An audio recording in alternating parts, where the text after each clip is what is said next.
Capítulo de número 3, hoje veremos os últimos versículos e encerraremos esse ciclo. A 20ª mensagem sob o tema Crescendo na Graça e Conhecimento do Senhor Jesus. Durante 20 domingos estivemos aqui, olhando para o recado que Deus tem para nós, através de Pedro. E hoje encerraremos este ciclo. Bom, só entrando no contexto dos versículos 10 a 18, vou trazer à memória um pouquinho e rapidamente o que vimos no domingo passado. No domingo passado eu dei uma frase para vocês, quando a frase dizia que sem a promessa do retorno de Cristo, a esperança cristã seria reduzida a meras expectativas terrenas. Se nós não tivéssemos a esperança do retorno, da volta de Jesus Cristo, nossa vida inteira estaria pautada única e tão somente em expectativas terrenas, expectativas para essa vida. E talvez você esteja tendo uma vida bem realizada, talvez você esteja ainda lutando por tantas coisas nesta vida, mas ao observarmos o mundo ao nosso redor, observamos, sentimos e presenciamos um mundo em decadência.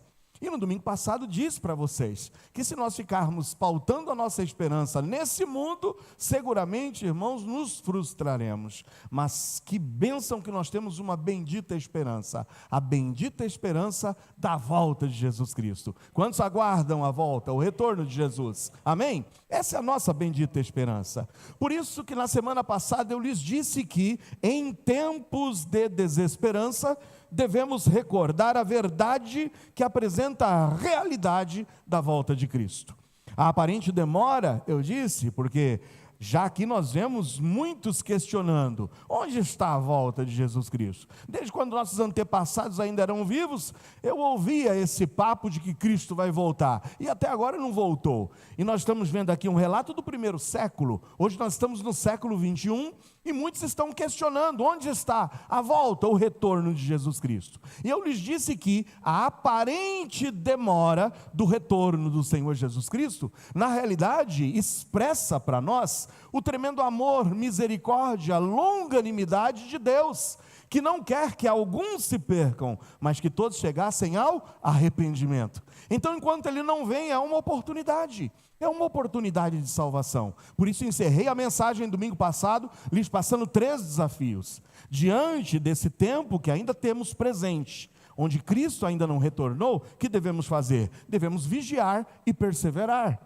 Mas devemos também compartilhar a mensagem de salvação, já que a paciência, a longanimidade de Deus é uma realidade, pois Cristo ainda não voltou, cabe a nós, Igreja do Senhor Jesus Cristo, continuarmos apresentando a mensagem de salvação. Por isso pregue, meu amado, não desperdice as oportunidades. Além de vigiar e perseverar, Deus quer que você compartilhe a mensagem da salvação. E por último, continue confiando, e confiando no plano divino.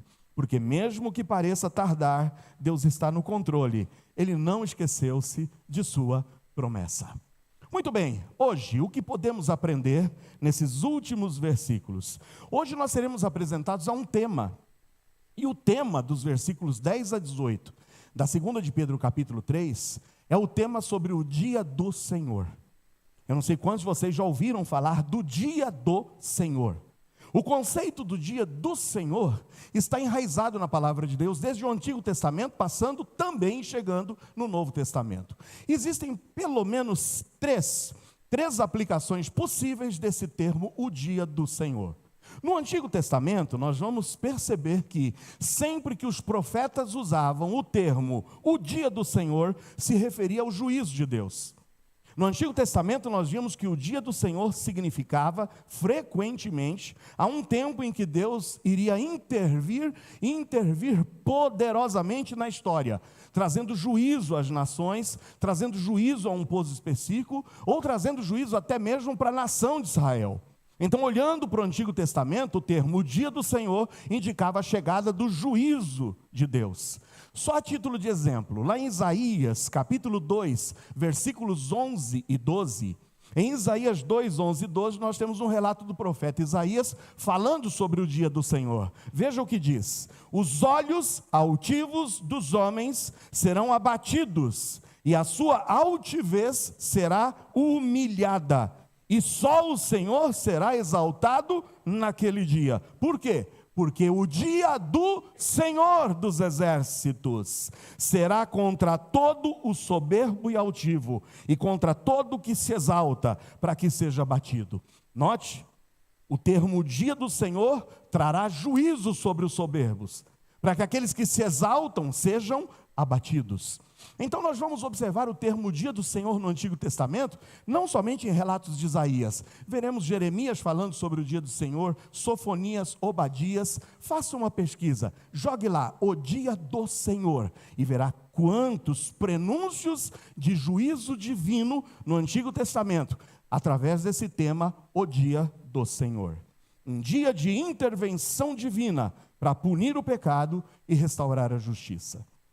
No Novo Testamento, nós observamos uma outra aplicação do dia do Senhor.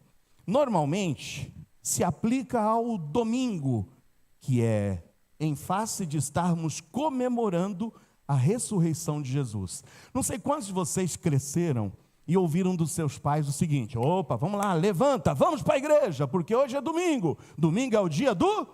Já ouviram isso?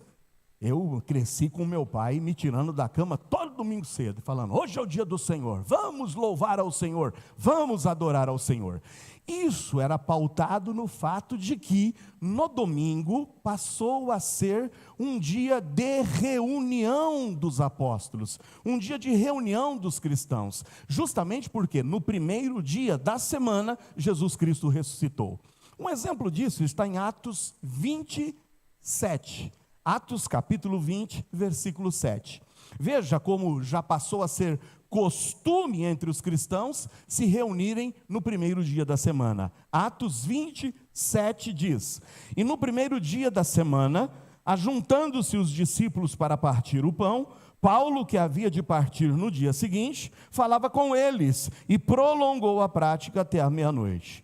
Então, nesse sentido específico, o primeiro dia da semana passou a ser designado o dia do Senhor, um dia semanal de celebração, de comunhão e de memória da vitória de Cristo na cruz do Calvário contra o pecado e contra a morte, mas principalmente na sua ressurreição, quando no primeiro dia da semana ele ressurge dentre os mortos. Então já vimos duas aplicações das três possíveis sobre o dia do Senhor. No Antigo Testamento, normalmente se tratando de um tempo de juízo, onde o Senhor vinha para trazer juízo sobre nações específicas, sobre algum povo específico, ou até mesmo contra a nação de Israel.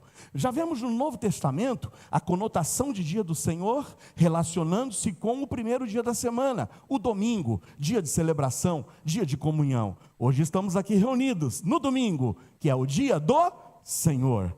Mas há uma terceira possível aplicação. É uma aplicação de que o dia do Senhor, profeticamente, e de acordo com o ensino dos apóstolos do Novo Testamento, designa um dia específico. O dia em que o Senhor trará juízo contra os pecadores inconversos. O dia da sua volta. O dia do retorno de Jesus Cristo. Veja aqui que no Novo Testamento, o dia do Senhor tem essa dimensão que nós poderíamos chamar de escatológica. O que significa escatologia? A doutrina que estuda as últimas coisas. O tempo futuro. Então, escatologicamente, o dia do Senhor se encaixa como o dia da vingança de Deus, o dia em que Ele trará juízo a essa terra. Agora, irmãos, é claro que, olhando para essas três aplicações do dia do Senhor, o que nós percebemos é a soberania de Deus sobre a história. Em todas essas três possíveis aplicações, a promessa de restauração e justiça para aqueles que permanecerão fiéis, para os salvos, para os conversos. Pedro então conecta o dia do Senhor com a volta de Cristo. Eu estou dando essa introdução para que quando nós começarmos a ler a partir do versículo 10, você já tenha em mente que o dia do Senhor, conforme Pedro nos apresentará, é a mesma visão dos apóstolos, como Pedro mesmo citará. O nosso irmão Paulo já falou a respeito disso.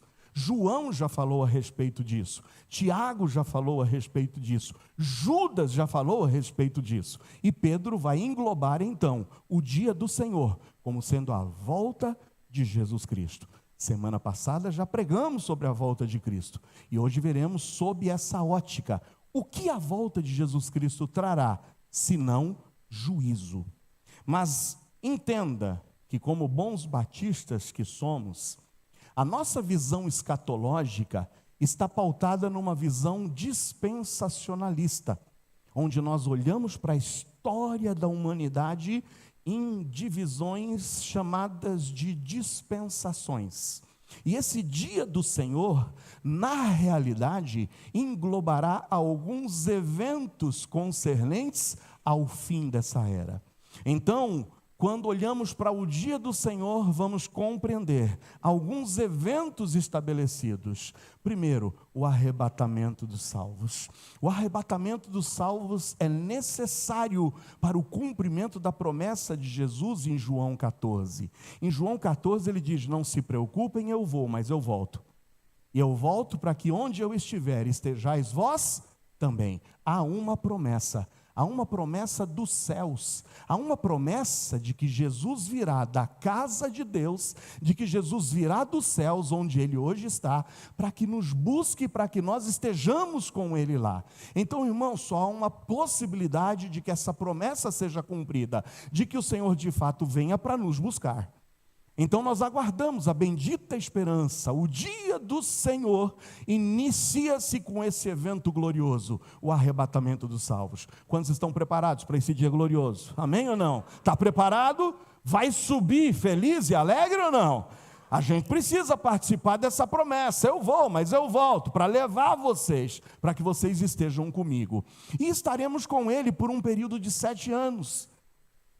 Porque enquanto estivermos com Ele nos céus, todo salvo, seja o que já morreu e que espera pela ressurreição do seu corpo, como nós os que estaremos vivos, gozaremos dessa bendita esperança e promessa de ao menos estarmos nos céus com Ele, por pelo menos 7 anos.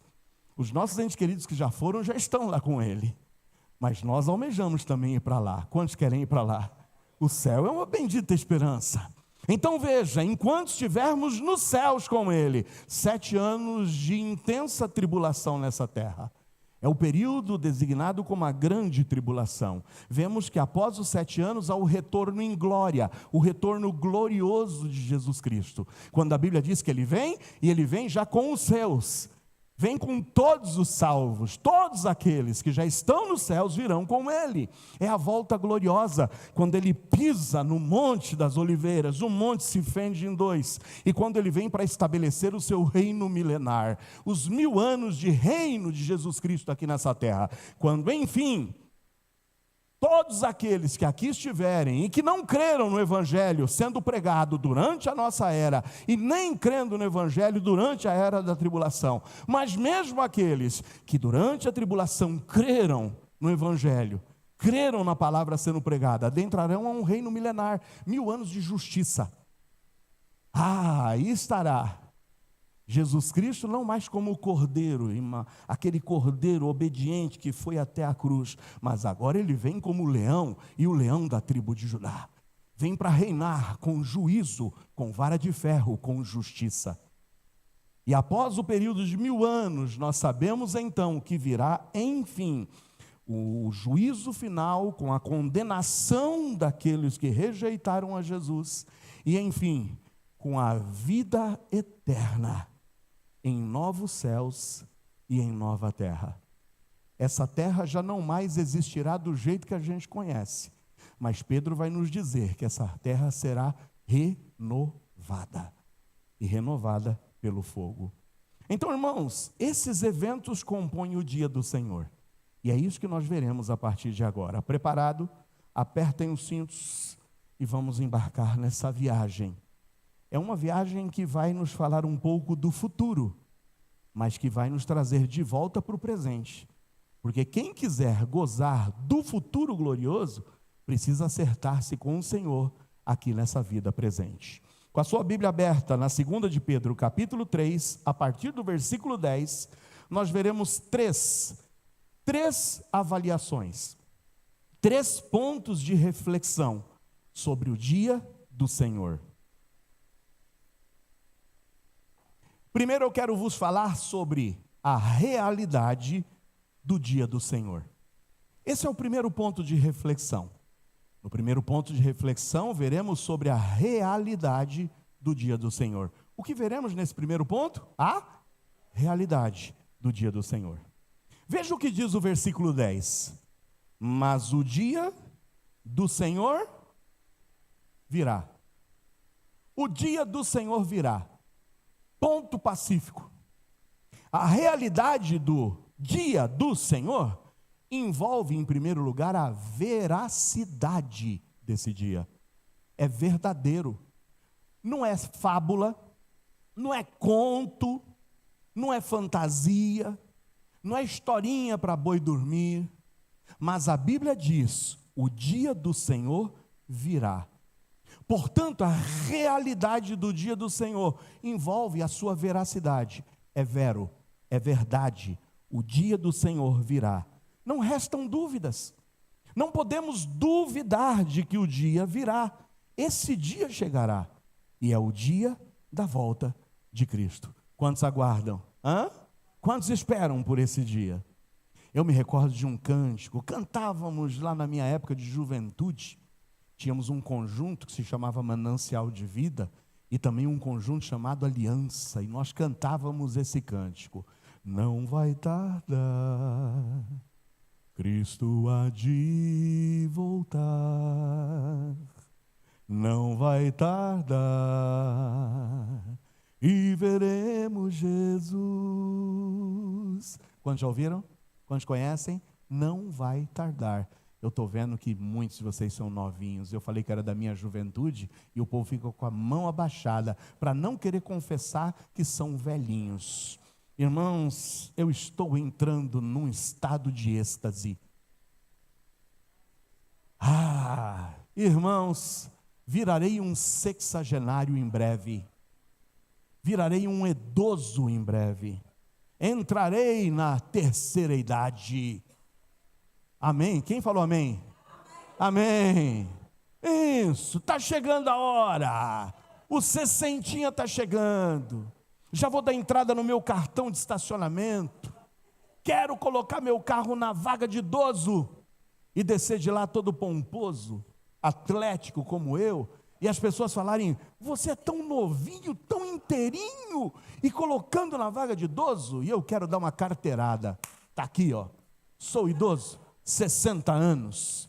Está chegando, mas você também chega lá. Amém ou não? Quem já chegou, diga amém. Quem almeja chegar lá?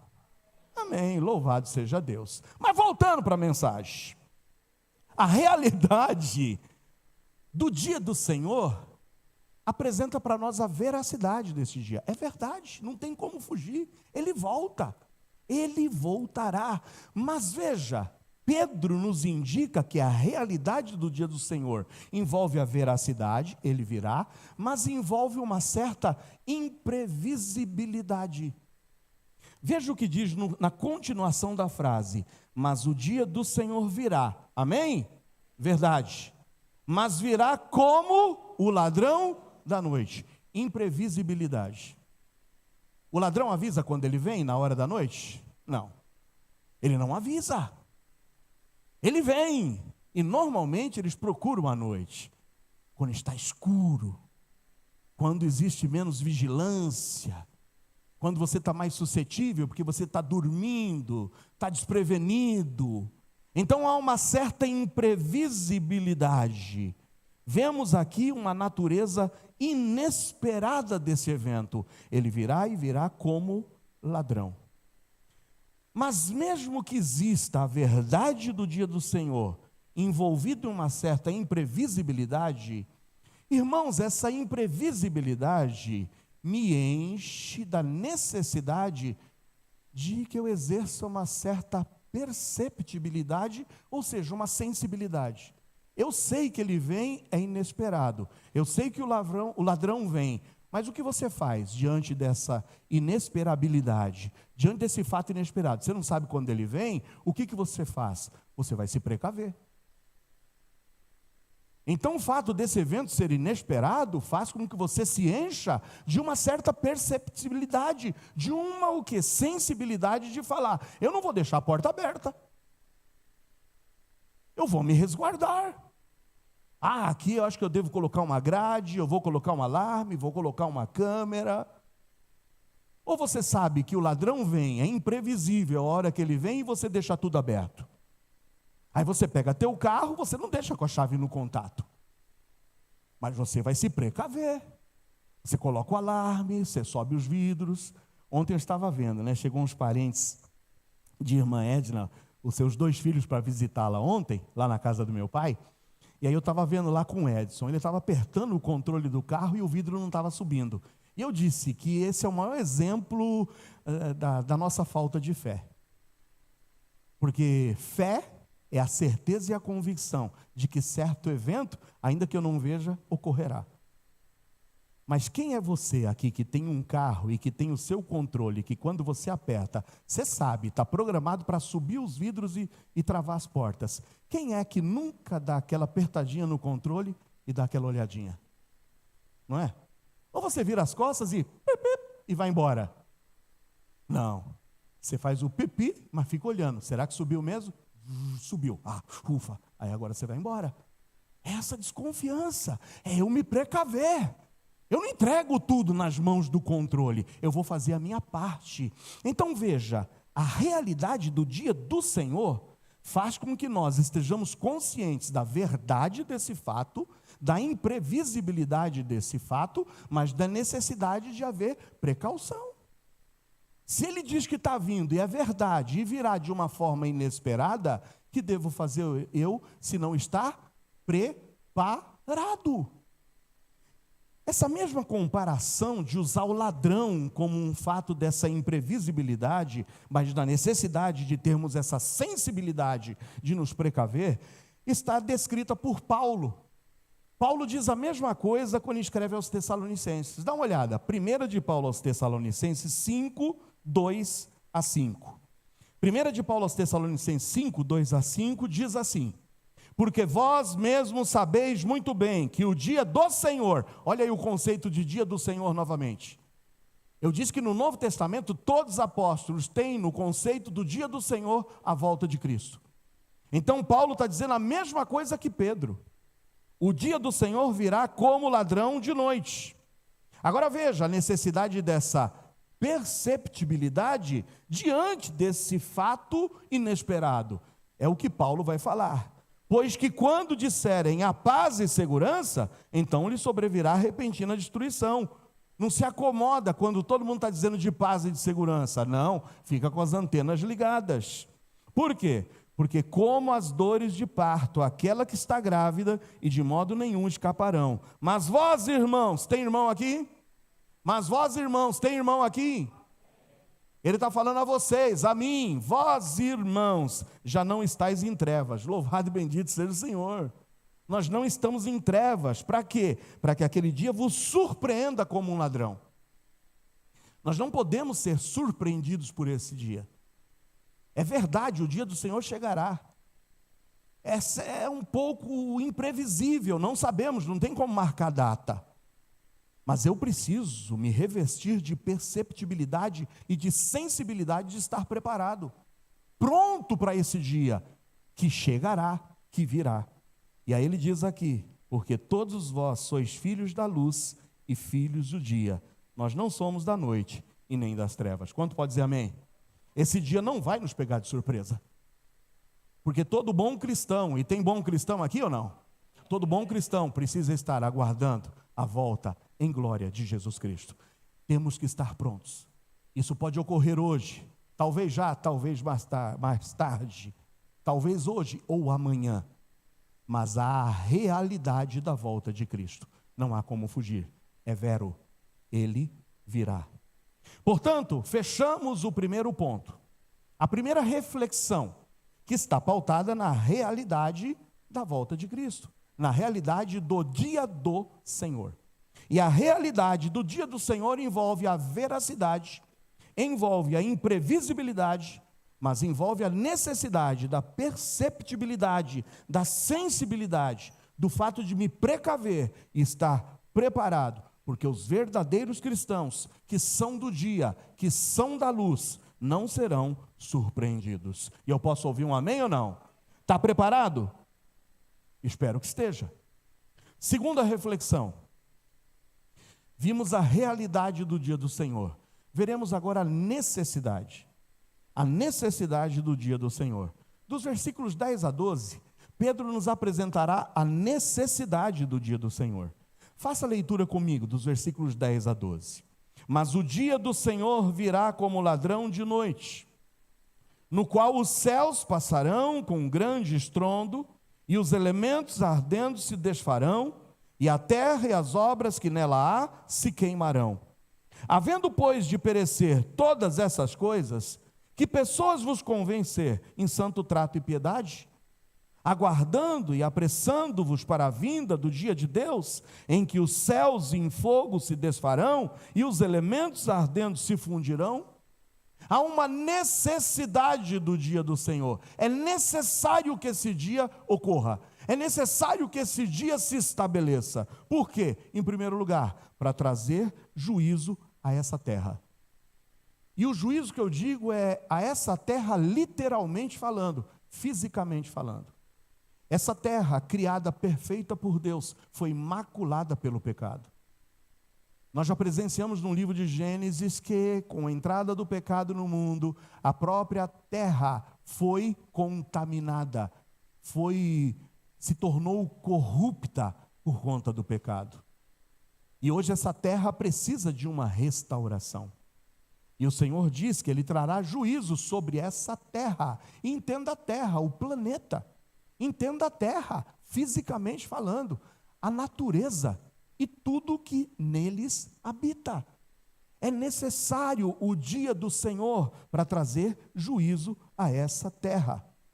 Em todos os exemplos que Pedro já nos deu, nos capítulos anteriores, sobre juízo de Deus vindo sobre nações, sobre povos ou sobre situações de pecado, nós vemos em todos os exemplos dados por Pedro que houve uma destruição.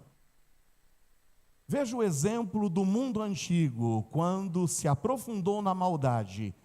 E Pedro disse que Deus tomou uma decisão de trazer um dia do Senhor para trazer juízo sobre essa terra corrupta, e trouxe na forma do dilúvio. O que aconteceu com essa natureza? O que aconteceu com o mundo de então, se não ter sido destruído?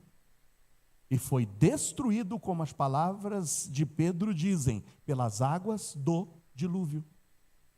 Mas Pedro nos deu um outro exemplo, de um local específico, que passou por um dia do Senhor, quando houve um juízo estabelecido, na forma de fogo e enxofre que desce do céu, as cidades de Sodoma e Gomorra. O que aconteceu com aquelas cidades? Senão foram destruídas.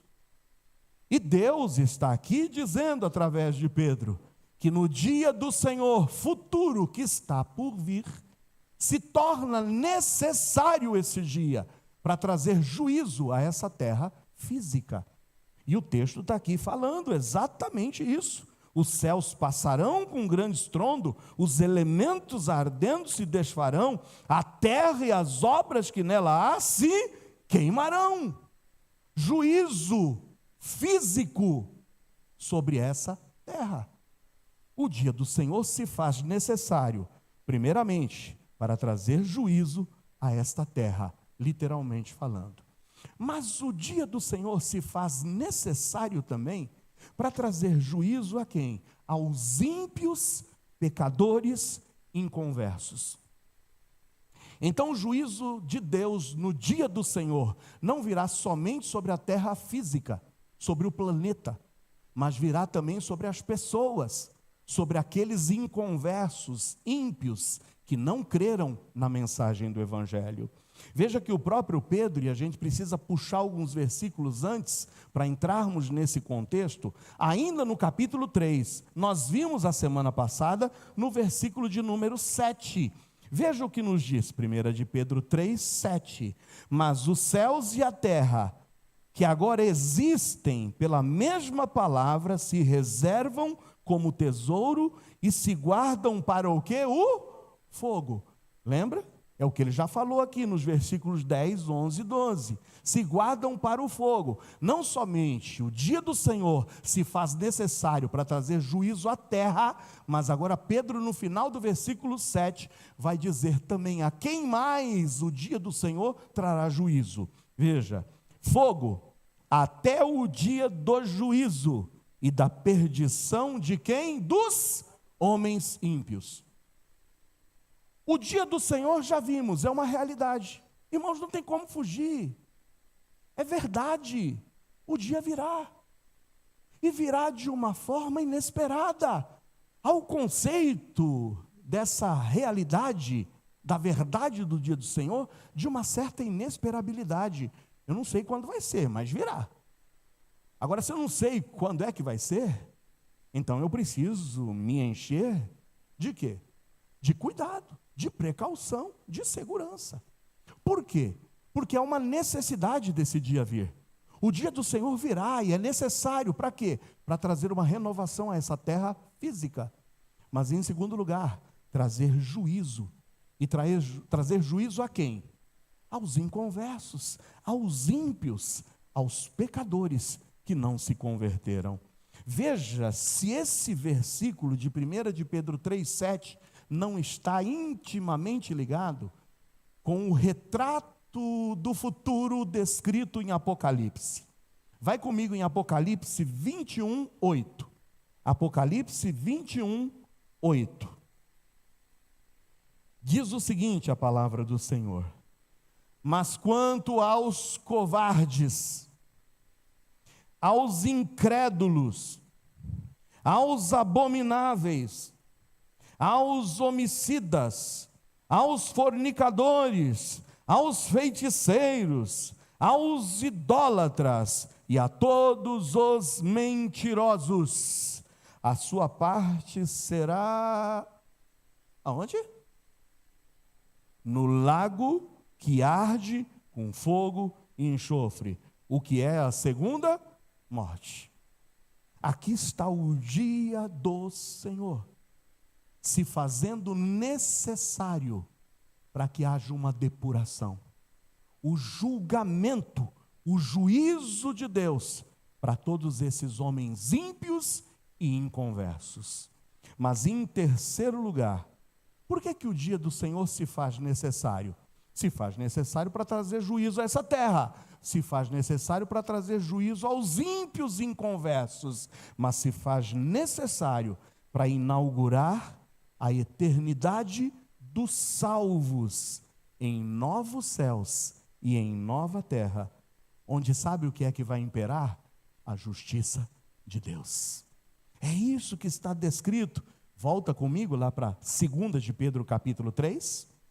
Nós já vimos a necessidade, trazer juízo à terra, trazer juízo aos ímpios, mas inaugurar a eternidade dos salvos, em novos céus e em nova terra, onde a justiça imperará. Veja o que diz o versículo 13.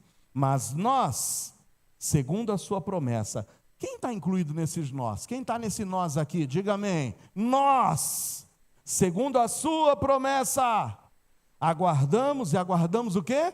Novos céus e nova terra, em que habita, e habita o quê? Justiça. Louvado seja Deus. Você está esperando por justiça nesse mundo? Nunca encontraremos justiça nesse mundo, mas um dia está reservado para nós novos céus e nova terra, onde habita a justiça. Irmãos, a destruição da velha terra não é o fim. Essa destruição que haverá nesse planeta, essa depuração, essa purificação, essa purgação, E quando a gente diz, alguns pensam que essa terra será aniquilada e o Senhor fará uma nova. Não, veja, em todos os exemplos, dilúvio, lembra? O dilúvio veio e a Bíblia diz, destruiu essa terra, mas o planeta estava aqui. Foi um novo reinício. Quando a gente vê lá, Sodoma e Gomorra, foi destruída, mas a cidade foi depois o quê? Reconstruída. Todos os juízos de Deus, usados como exemplo por Pedro, não falam de aniquilação. Essa terra será purificada. Essa terra será purgada. Essa terra será renovada. Da mesma forma que em 2 de Paulo aos Coríntios 5,17 diz que se alguém está em Cristo, se torna uma nova criatura. As coisas velhas se passam e tudo se faz novo. Quantos de vocês aqui morreram fisicamente? Não, já vou, aceitei a Cristo, passei a viver uma nova vida. Quer dizer, é um outro Joel? Não é um outro Joel, é o mesmo Joel aqui, mas renovado. Essa terra será renovada. E de fato, imperará nessa terra renovada, restaurada, justiça e perfeição, com a criação divina completamente redimida. Vamos para o quadro de Apocalipse? Quando eu disse para vocês que a gente faria hoje uma viagem, indo para o futuro e voltando para o presente, vamos para o futuro em Apocalipse 21 uma vez mais. Vai comigo em Apocalipse 21. E veremos o que a palavra de Deus diz por intermédio do apóstolo João nos versículos 1 a 5. Apocalipse 21, 1 a 5. Veja a descrição de João, se não está compatível com a de Pedro. Pedro disse que essa terra será renovada pelo fogo. E olha o que João diz: vi um novo céu e uma nova terra. Por quê? Porque já o primeiro céu e a primeira terra passaram, e o mar já não existe. E eu, João, vi a santa cidade, a nova Jerusalém, que de Deus descia do céu, preparada como uma esposa adornada para o seu marido. Nota que nós, louvado e bendito seja o Senhor, no arrebatamento, já veremos e contemplaremos essa nova Jerusalém com os nossos olhos. Estaremos lá no céu com o Senhor. E veja que a nova Jerusalém, a capital do novo mundo, desce do céu. E desce do céu, preparada como uma esposa adornada para o seu marido. Quantos aqui são casados? Levanta a mão. E quantos casaram e a sua noiva, a sua esposa, casou-se toda adornada? Vestidão branco, bonito, véu, grinalda, sei lá o que mais. Quantos aparatos que tinha. Para pensar agora na tua esposa lá no dia do casamento. Eu sei que muita coisa mudou, eu sei que já não é a mesma, tal, mas começa a pensar nela. Está vendo ela toda produzida? Está vendo você? Você lembra ainda? Lembra, Felipe, quando você estava esperando a Tainara entrar? Lembra ainda? O coraçãozão, ó, pum, pum, não é? O último que eu presenciei foi o Wesley, lembra? Quando abriu lá a porta e vem a noiva chegando. Está lembrado? Vocês estão lembrados disso ou não? Traga em sua memória e diga assim, ó. Eu não ouvi o ó. Lembra? Uau! Eu estou vendo a esposa dando tapa no marido. Fala, ó! Rapaz, é isso. Agora imagina o ó que vai ser quando a gente olhar para o céu e ver essa nova Jerusalém descendo, essa cidade maravilhosa, descrita no Apocalipse como inigualável. Todos nós diremos, ó. E veja o que mais diz: ouvi uma grande voz do céu que dizia: eis aqui o tabernáculo de Deus, está com os homens, pois com eles habitará, e eles serão o seu povo, e o mesmo Deus estará com eles, e esse Deus será o seu Deus. Louvado e bendito seja o Senhor. Ele será o nosso Deus por toda a eternidade. Dos seus olhos toda lágrima, não haverá mais morte, nem pranto, nem clamor, nem dor, porque já as primeiras coisas são passadas. E o que estava sentado sobre o trono disse: eis que faço novas todas as coisas, e disse-me: escreve, porque essas palavras são o quê? Verdadeiras e fiéis. Louvado e bendito seja o Senhor. Irmãos, O dia do Senhor é real. Nós vimos a realidade do dia do Senhor. Na realidade, vimos a verdade desse dia, vimos a inesperabilidade desse dia, mas vimos a necessidade de nos precavermos e nos prepararmos para esse dia. Nós vimos agora na segunda reflexão o quê? A necessidade do dia do Senhor.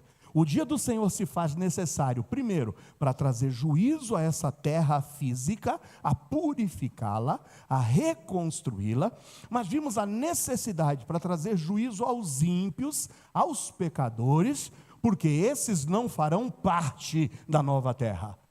O Senhor é amor, amém ou não? O Senhor ama o mundo de tal maneira, o Senhor é paciente, como Pedro disse. No entanto, o Senhor cumprirá a sua palavra, porque o Senhor é justo.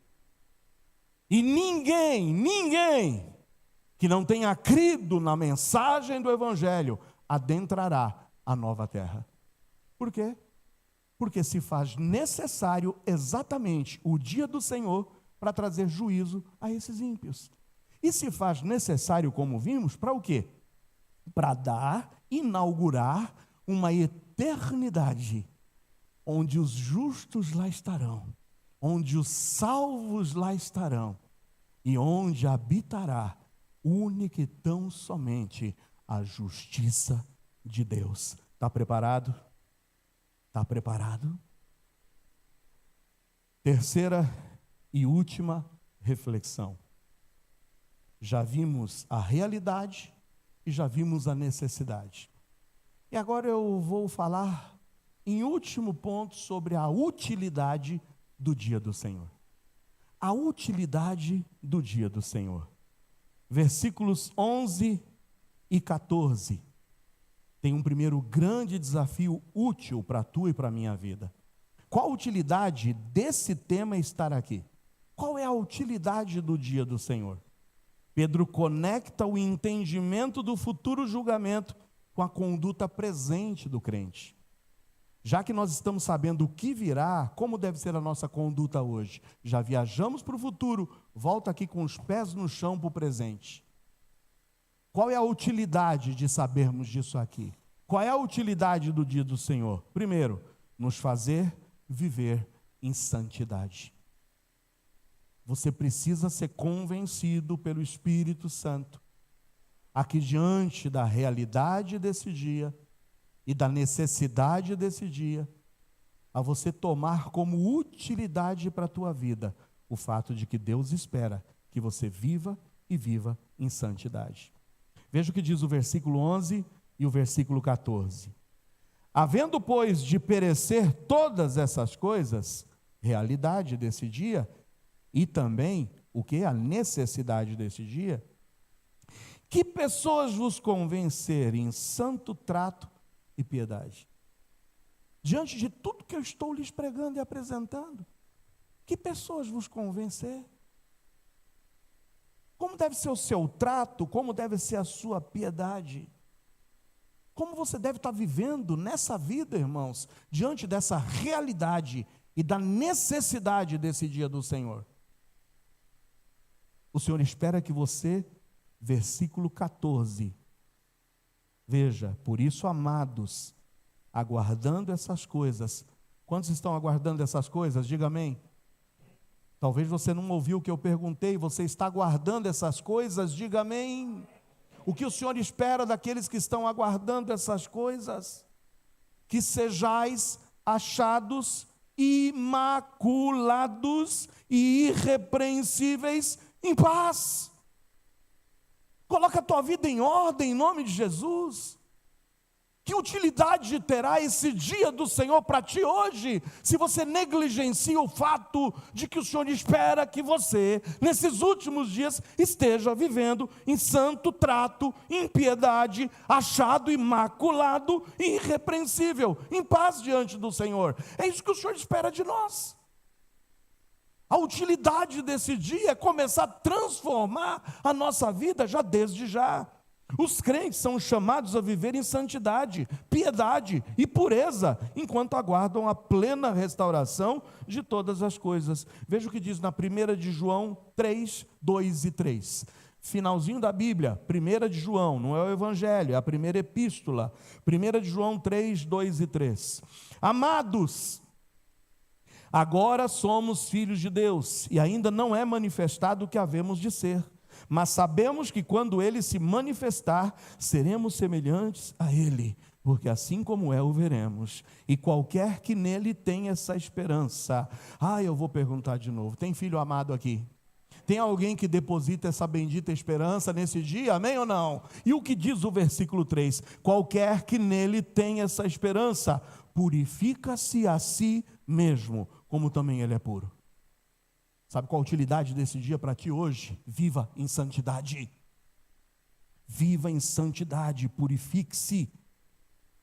Diz John Walworth que a esperança do retorno de Cristo é o incentivo supremo para uma vida santa no presente. Eu vou repetir mais uma vez: a esperança do retorno de Cristo é o incentivo supremo para uma vida santa no presente. Precisamos começar a viver de uma forma santa nesse mundo, porque viveremos em santidade com Ele por toda a eternidade. Mas, em segundo lugar, a utilidade não somente é nos fazer viver em santidade, mas também nos levar a uma vida de intimidade e entendimento da sua palavra. Veja os versículos 15 a 17. 15 a 17. E tende por salvação a longanimidade de nosso Senhor, como também o nosso amado irmão Paulo vos escreveu, segundo a sabedoria que lhe foi dada. Falando disso, como em todas as suas epístolas, entre as quais há pontos difíceis de entender, que os indoutos e os inconstantes torcem igualmente as outras escrituras para a sua própria perdição. Vós, portanto, amados, sabendo isso de antemão, guardai-vos de que pelo engano dos homens abomináveis sejais juntamente arrebatados e descaiais da vossa firmeza. Percebe que aqui a utilidade de sabermos da realidade, da necessidade do dia do Senhor, deveria ter ao menos uma utilidade hoje para você levar a sério uma vida de intimidade e de entendimento da sua palavra. Que valor você tem dado à escola bíblica dominical? Que valor você tem dado aos grupos de estudo? Que valor você tem dado à busca do discernimento nessa palavra?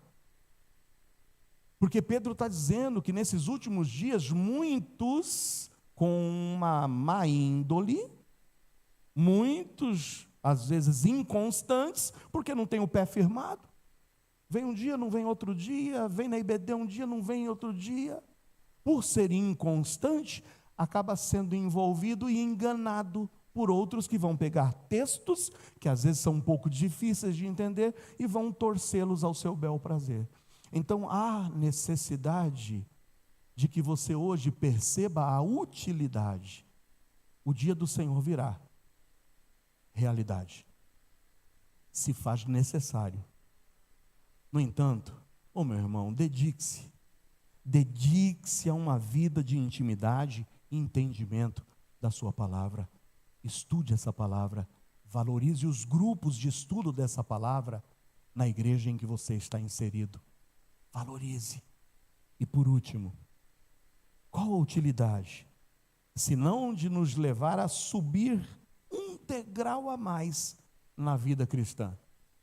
E a gente sobe esse degrau a mais na vida cristã quando a gente, de fato, está disposto a crescer na graça e conhecimento de Jesus Cristo. É o que diz o último versículo, o versículo 18, que encerra essa carta. Antes, crescei na graça e conhecimento de nosso Senhor e Salvador Jesus Cristo. A Ele seja a glória, assim agora, como no dia da eternidade. E todos podem dizer? Amém. A carta encerra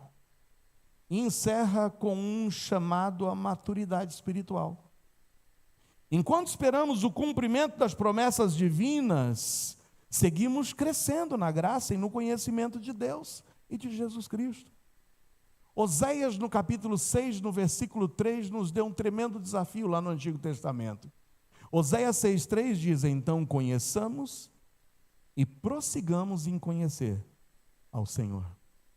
nós nunca chegaremos ao auge do conhecimento de Deus, mas aos poucos vamos conhecendo e tendo o desejo de continuar crescendo e conhecendo, e nunca nos acomodando na busca do conhecimento desse nosso Deus.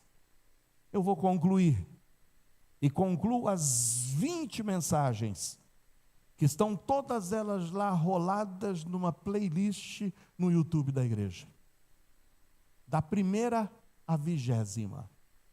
Eu concluo dizendo que percorremos por 20 domingos as 2 cartas de Pedro. E o nosso desejo, ao menos o meu desejo, é que a cada domingo eu pudesse crescer na graça e no conhecimento. Conhecer mais o meu Jesus. Aprendemos que a salvação que Deus nos oferece não se limita a unicamente recebermos o perdão dos pecados. Não é só isso. Mas a salvação que o Senhor nos oferece, na realidade, é um plano redentor divino, que culminará com a restauração de todas as coisas, com a restauração desse mundo, com a restauração da justiça e com uma eternidade que será vivida em novos céus, em nova terra, livres do pecado, livre de todas as injustiças, e onde Deus será o nosso Deus. Ai, irmãos, hoje aprendemos sobre a realidade do dia do Senhor. Vimos também a necessidade do dia do Senhor, mas terminamos olhando para a utilidade desse dia.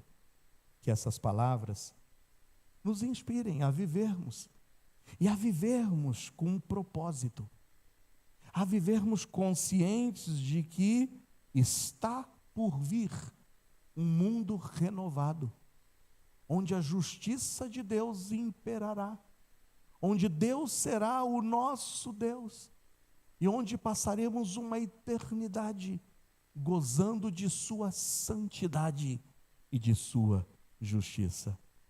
Diante disso, faço minhas as palavras de João no livro de Apocalipse. Enquanto o grupo de louvor já se prepara, eu lerei o que nós cantaremos. Porque em Apocalipse, capítulo 22, a partir do versículo de número 17, diz o seguinte. Apocalipse 22, a partir do versículo 17. E o Espírito e a esposa dizem: vem. E quem ouve, diga: vem. E quem tem sede, venha. E quem quiser, tome da graça da água da vida. Porque eu testifico a todo aquele que ouvir as palavras da profecia desse livro, que se alguém acrescentar a estas coisas, Deus fará vir sobre ele as pragas que estão escritas nesse livro. E se alguém tirar quaisquer das palavras do livro dessa profecia, Deus tirará a sua parte do livro da vida e da cidade santa e das coisas que estão escritas nesse livro. Aquele que testifica essas coisas diz: certamente, cedo venho. Ora, a igreja diz junta: vem, Senhor Jesus. Que a graça de nosso Senhor Jesus Cristo seja com todos nós. Maranata, ora, vem, Senhor Jesus. O dia do Senhor é real. O dia do Senhor é necessário, mas o dia do Senhor é útil. Coloca a tua vida em ordem com Deus. Está preparado? Se não está preparado, prepare-se. Hoje é dia de arrependimento. Hoje é dia de confissão de pecados. Hoje é dia de colocar a tua vida em ordem com Deus. Maranata, ora, vem, Senhor Jesus. Fica de pé, vamos louvar o Senhor.